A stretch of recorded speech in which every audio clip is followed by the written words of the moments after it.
하나님의 돌보심이 여러분의 삶 속에 항상 있기를 주님의 이름으로 축복합니다.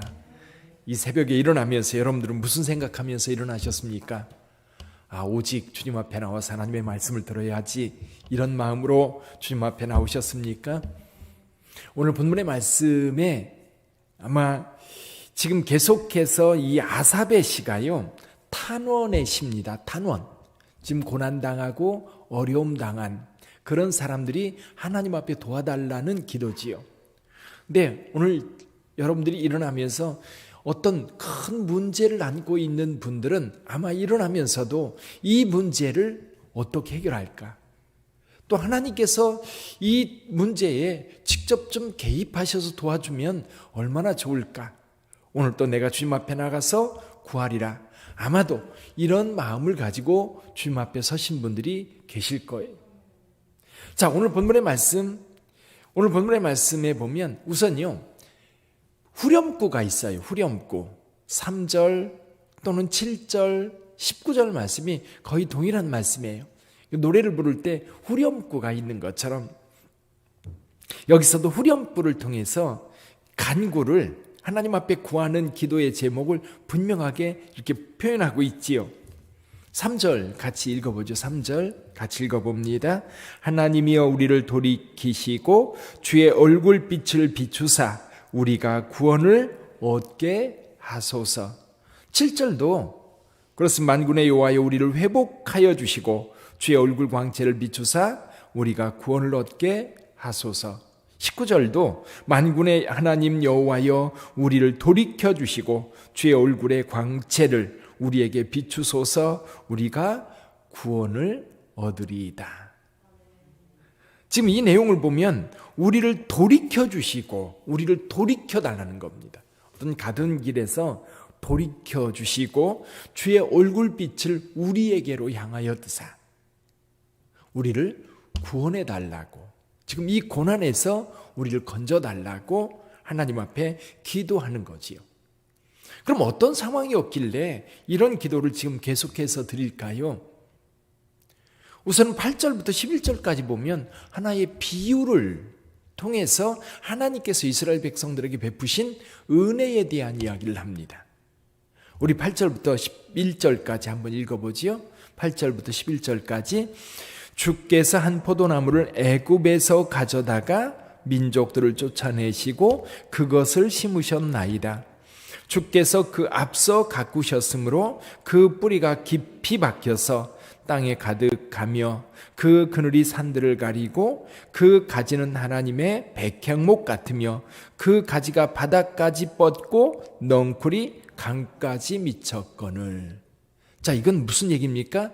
포도나무를 통해서 이스라엘 백성들을 하나님께서 애굽에서 건져 가나안 땅에 정착하도록 하셨고, 그리고 가나안 땅에 정착한 이스라엘 백성들을 거기에 뿌리 깊이 박혀서 번성한 나라로 하나님께서 만들어 주셨어요.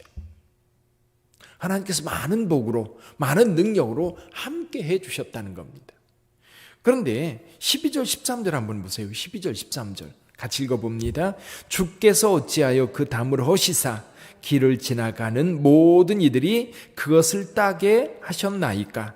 숲속의 멧돼지들이 상해하며 들짐승들이 먹나이다. 이스라엘의 포도원은요, 뭘 생각하면 좋냐면 그 수박밭 생각하면 좋아요. 수박밭이나 참외밭. 요즘 우리나라에서도 수박을 심거나 참외를 심으면 대개 비닐하우스에다 심잖아요. 그러나 예전에는 그냥 밭에다가 심었습니다. 그럼 밭에다 심으면 이 넝쿨이 이렇게 번져가면서 수박도 열리고 이제 참외도 열립니다. 수박이 열릴 때 보면 수박이 조그맣게 열렸던 것이 점점 커져요. 점점 커져서 나중에는 이제 이것이 익었는지 설었는지 잘 모르잖아요. 수박 감별사들이 있어요. 두드려 보고 이건 익었으니까 따도 된다. 이건 덜 익었다. 근데 참 기가 막히게 맞추죠. 익은 것은 따서 보면 속이 빨갛게 익었는데 이제 똑같이 큰 건데도 아직 덜 익은 것은 쪼개보면 속이 하얗습니다. 근데 이스라엘의 포도원을 이렇게 갖고 와요. 지금은 다 기둥을 세우고 그리고 기둥 위에 이렇게 이제 이렇게 철망을 해가지고 그 위에서 열려서 밑에 이렇게 들어가면 포도송이 이렇게 매달리는데, 예전에는 그렇게 심지 않고 그냥 이 수박농쿨처럼 그대로 이렇게 바닥에서 이렇게 성장하도록 그렇게 뒀습니다. 그러면 여우나 들짐승들이 한번 들어와서 회집어 놓으면요, 이 과수원 다 망가집니다.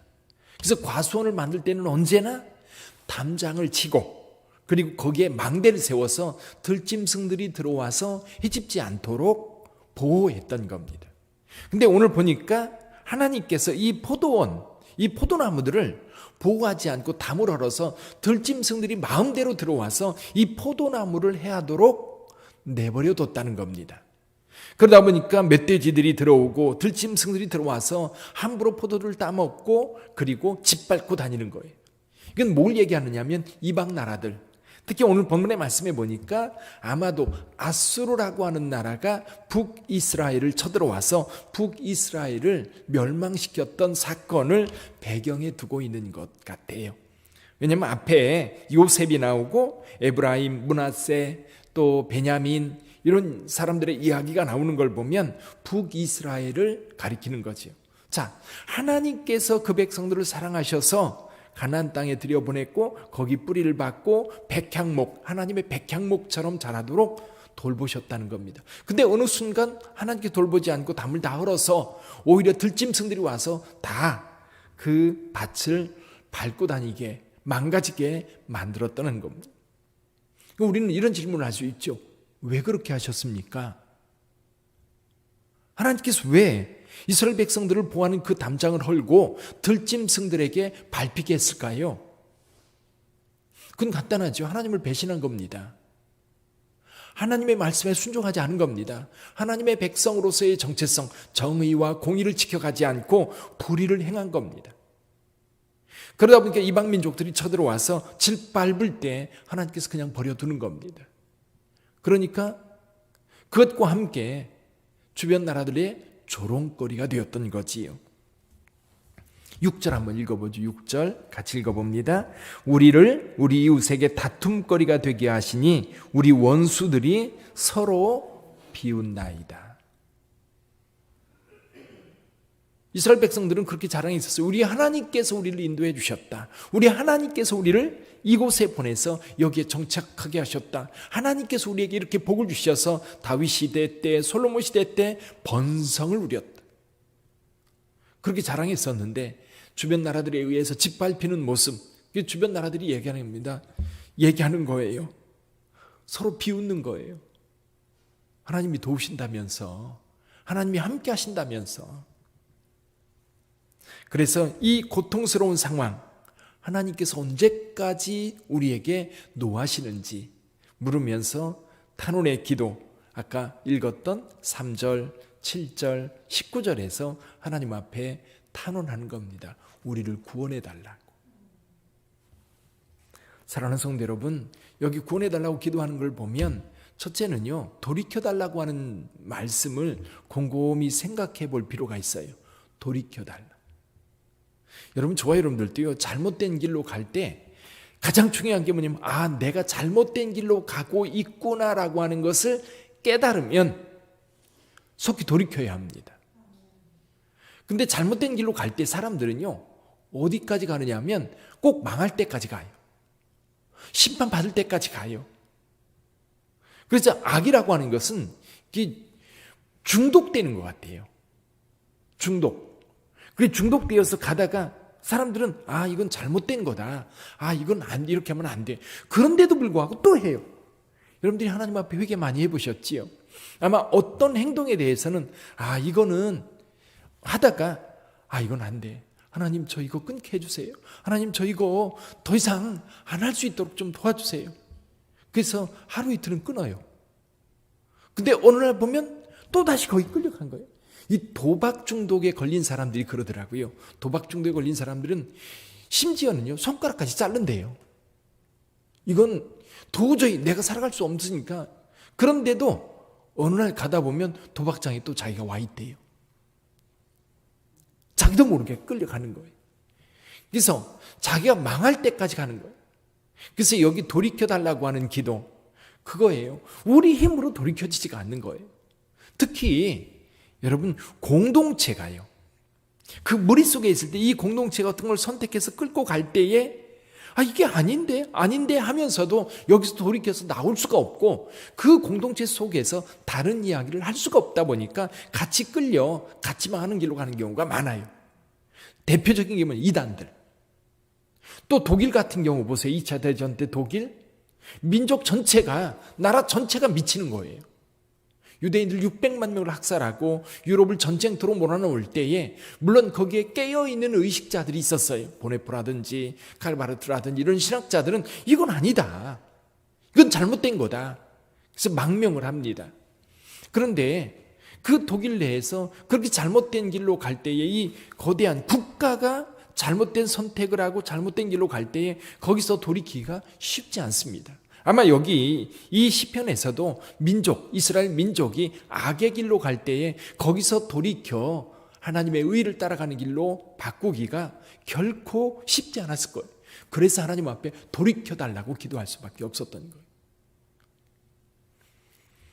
그러면서 주의 얼굴 광채를 우리에게 비추어서 우리를 이 고난에서, 이 죄악에서, 이 연약함에서 건져달라고 하나님 앞에 기도하는 겁니다. 그래서 예수님께서 십자가에서 죽으실 수밖에 없었던 거예요. 우리의 모든 죄악을 담당하셨던 거지요. 깨닫고 우리 주 예수 그리스도를 믿는 믿음 안에 들어오면 이 죄악들은요 자연스럽게 끊어져요. 거기서 벗어날 수 있어요. 사랑하는 성도 여러분, 오늘 우리는 하나님께 심으신 포도나무예요. 그러므로 여러분, 하나님의 백성답게 오늘도 거룩한 삶을 사시기를 주님의 이름으로 축원합니다. 그냥 하나님께 주신 축복을 여러분 죄악과 바꾸지 마세요. 하나님께서 주신 축복을 그냥 여기 말씀처럼 이방 짐승들이 들어와서 짓밟도록 허락하면 안 돼요. 우리가 지켜야 돼요. 하나님 앞에 우리를 보호해달라고, 우리를 지켜달라고 기도하면서 우리 자신도 하나님의 의를 따르고 하나님의 말씀을 따르고 하나님의 거룩함을 따라서 하나님의 의를 이루어가고자 할 때 하나님의 거룩한 손길이 우리와 함께하는 줄 믿습니다. 그 은혜를 따라 오늘도 복된 삶을 사는 저와 여러분들이 되기를 주님의 이름으로 축복합니다. 기도하겠습니다.